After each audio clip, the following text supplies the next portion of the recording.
Bismillahirrahmanirrahim. Assalamualaikum warahmatullahi wabarakatuh. Salam sejahtera bagi kita semua. Alhamdulillah kita bisa berjumpa walaupun dalam ruang virtual semacam ini. Kita lanjutkan perkuliahan kita pada pertemuan ke-10 ya, kalau nggak salah, materi yang saya sampaikan sesuai dengan rencana pembelajaran semester pada hari ini adalah tentang kepemimpinan dan kolaborasi tindakan. Di Eldiru sudah saya publish materi tentang kepemimpinan kolaboratif. Dan kali ini sebagai pelengkap ya, bagaimana kepemimpinan yang kolaboratif, terutama nanti tindakan-tindakannya seperti apa, saya akan menyampaikan beberapa tips dalam membangun kepemimpinan yang kolaboratif, ya, yang berujung pada tindakan kerjasama. Di sini tercatat ya, ada 5 tips. Ya. Silahkan diperhatikan apa yang saya sampaikan karena saya tidak menampilkan PowerPoint. Tapi saya sampaikan secara oral sekarang ini dengan maksud supaya Anda dengan seksama memperhatikan apa yang saya sampaikan. Kemudian nanti tugas Anda pada hari ini adalah membuat resume tentang isi yang saya sampaikan ini. Ya, kita mulai tips bagaimana kepemimpinan supaya bisa berkolaboratif ini. Yang pertama tipsnya adalah menganggap bahwa daftar kontak yang dimiliki ya, adalah merupakan suatu aset. Zaman sekarang ini adalah zaman yang serba digital, ya, era medsos, sehingga kita harus punya kontak sebanyak-banyaknya di gadget kita, di HP kita. Ya. Ketika kita punya nomor kontak yang banyak, itu adalah merupakan suatu aset bagi kita.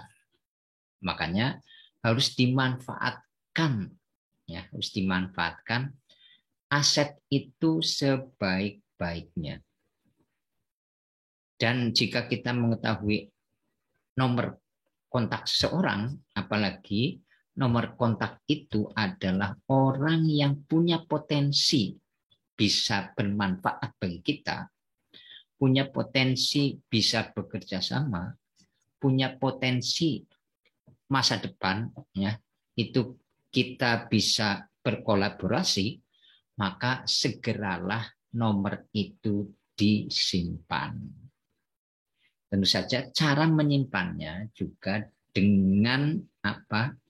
Dengan nama yang dapat diingat, ya. Dengan nama yang dapat ingat, ya. Tentu saja ada apa teknik tersendiri ya, namanya lengkapnya apa, dari komunitas apa, dari organisasi apa, ya. Karena kemungkinan nama orang itu bisa sama. Ya. Jadi sekali lagi, daftar kontak yang ada di HP itu merupakan aset bagi kita, aset bagi pemimpin. Ya. Nah, bagaimana kalau apa? Kita harus ganti HP. Ya, kita harus ganti HP.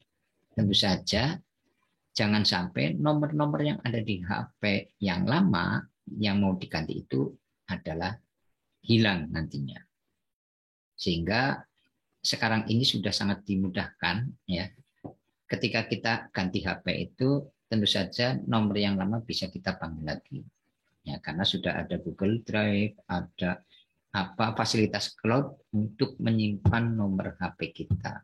Ya, silakan itu dimanfaatkan sebaik-baiknya. Daftar kontak itu juga bukan hanya di HP saja ya. Di medsos yang lain ya seperti di IG, di Facebook itu juga kontak-kontak kita di situ.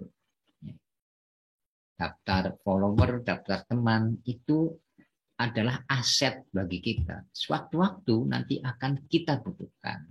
Ya, kalau Anda sebagai pemimpin yang kolaboratif. Jadi itu yang pertama. Ya, yang pertama adalah tadi kontak yang ada di HP kita atau di medsos kita itu merupakan aset yang harus dijaga sedemikian rupa.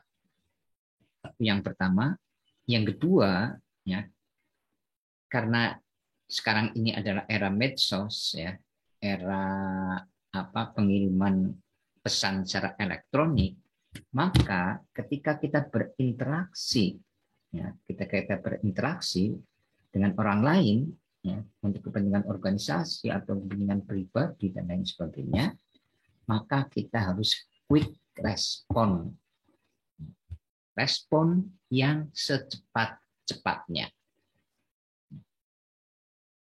Kemarin ya saya mengadakan workshop ya, di Desa Binaan ya, tentang digital marketing,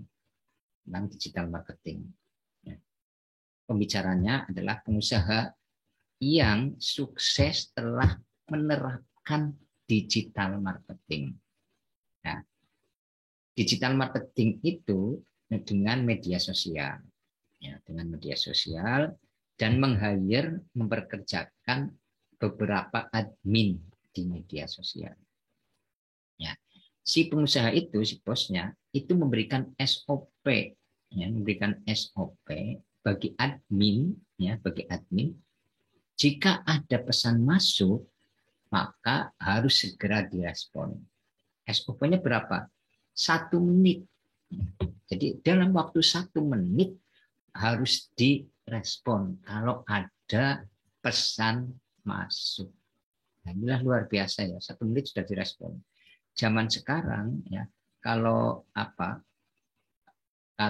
apalagi marketing ya, kalau sudah lebih dari 5 menit barangkali nggak ada respon, bisa beralih ke penjual lain, sudah ke vendor lain.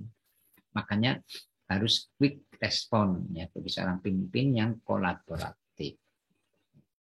Ini penting sekali, walaupun barangkali apa yang ditanyakan, ya, apa yang diminta itu belum kita penuhi, belum bisa kita penuhi segera. Tapi respon pertama bahwa terima kasih ya telah menghubungi kami atau dan kita segera menjawabnya, walaupun nanti kita akan koordinasikan atau apa. Tapi itu juga jangan lama-lama ya, koordinasi hasilnya seperti itu. Jadi quick respon itu sangat diperlukan ya. Sehingga kita dikenal sebagai pemimpin ya, atau orang yang tidak mengesampingkan partner dalam bekerja sama. Kemudian ya, itu tip kedua ya, tip kedua. Tadi tips pertama adalah bagaimana kita menganggap daftar kontak itu merupakan aset. Yang kedua harus quick respon. Yang ketiga ya, kita kadang kan di dalam media sosial, kadang kalau kita tidak butuh ya, tidak ada event, itu jarang berkontak dengan teman-teman kita, dengan relasi kita, dengan partner kita ya. Namun ini ada tips yang berguna, bahwa kita harus selalu keep in touch ya, terhadap relasi, terhadap partner dan lain sebagainya yang siap bekerja sama. Jangan kontak hanya ketika sedang butuh saja. Sekali lagi, jangan kontak ketika sedang butuh saja. Sekali-kali say hello, minimal dalam perayaan-perayaan kita memberikan ucapan selamat. Contohnya besok ucapan Idul Fitri ya, ketika Idul Fitri kita memberikan ucapan selamat, bermaaf-maafan. Puasa, selamat berpuasa, itu minimal itu.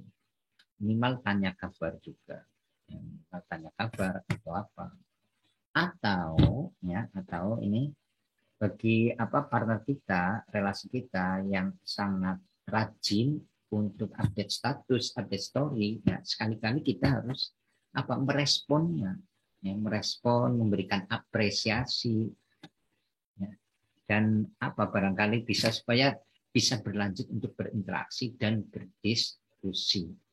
Ini satu tips ya supaya kita selalu keep in touch ya, selalu terhubung dengan relasi, dengan partner, dengan teman dan lain sebagainya. Tentu saja dengan bahasa yang sopan ya, tidak mengganggu ya, kiranya tidak mengganggu, dan intinya adalah kita jangan terkesan bahwa kita itu kalau kontak itu kalau butuh saja. Itu tips yang ketiga. Yang keempat adalah ini dalam kita sudah punya daftar kontak ya, tapi kalau ketemu orang secara langsung, secara fisik, sedapat mungkin ya kita itu mengenal dengan baik orangnya, atau harus mengenal atau menghafal nama orang, nama panggilannya. Bila perlu nama panggilan yang paling hormat atau paling akrab. Ya, kita lihat situasinya. Kapan harus menggunakan nama lengkap beserta gelarnya, kapan harus menggunakan panggilan akrabnya, ya. Kita harus melihat situasinya. Intinya adalah pemimpin yang siap berkolaborasi adalah orang yang tidak orang yang selalu ingat ya terhadap orang yang dikenalnya. Ya. Jangan sampai orang yang sering bekerja sama dengan kita, ya, sering bersama dengan kita, ya, ketika kita kita ketemu atau itu kita lupa namanya. Ya. Kita lupa namanya, karena kita sebagai manusia itu kalau disebut ya namanya, apalagi dalam forum-forum yang resmi, dalam pidato atau itu sangat bangga. Jadi kalau dalam sambutan atau itu sedapat mungkin menyebut nama orang, menyebut nama orang yang yang dihormati atau yang berkontribusi banyak atau Itulah bagaimana kita dalam berhubungan itu sedapat mungkin menghafal nama-nama relasi kita. Ketika ketemu itu kita menyapa duluan dengan menyebut namanya. Itu orang itu sangat terkesan sangat terkesan ya. Oh, ternyata nama saya masih diingat.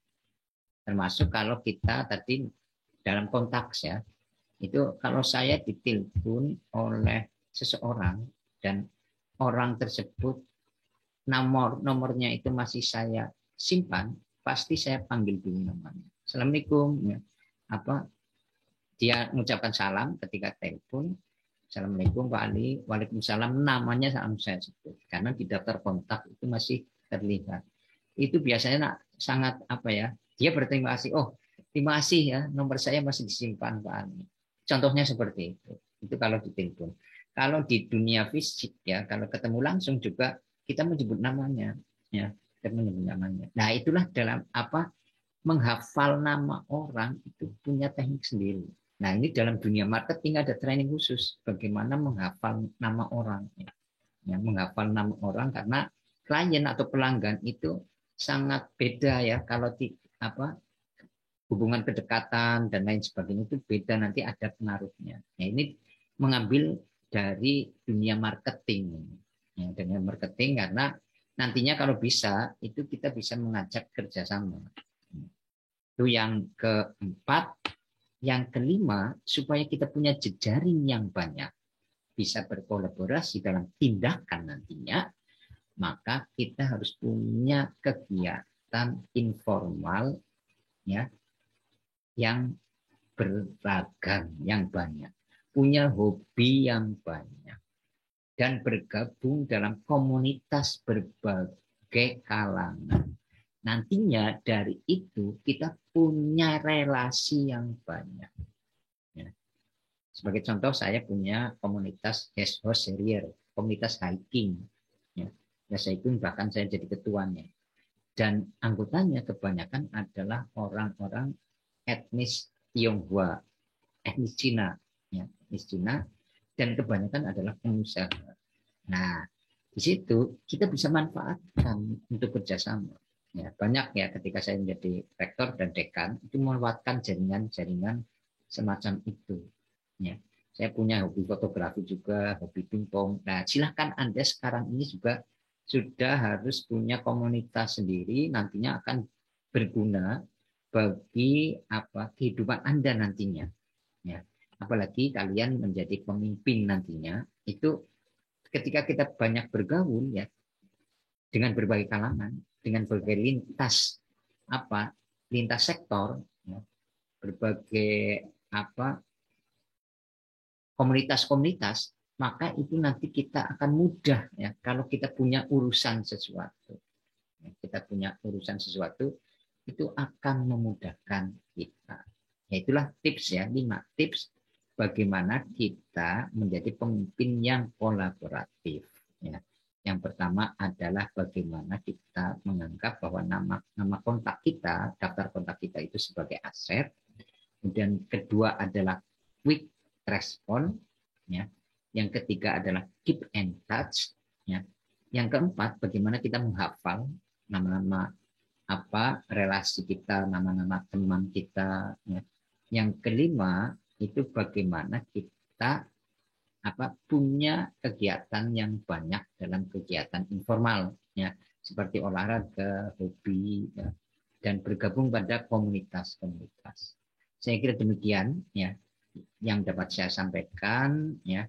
Silakan Anda resume dan ditambah dengan pengalaman Anda. Pengalaman Anda di dalam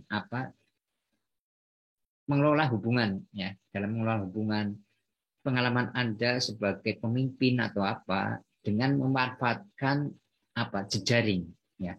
Jadi tugas Anda adalah resume dari ini, kemudian ditambah pengalaman Anda bagaimana memanfaatkan jejaring Anda ketika Anda berkegiatan.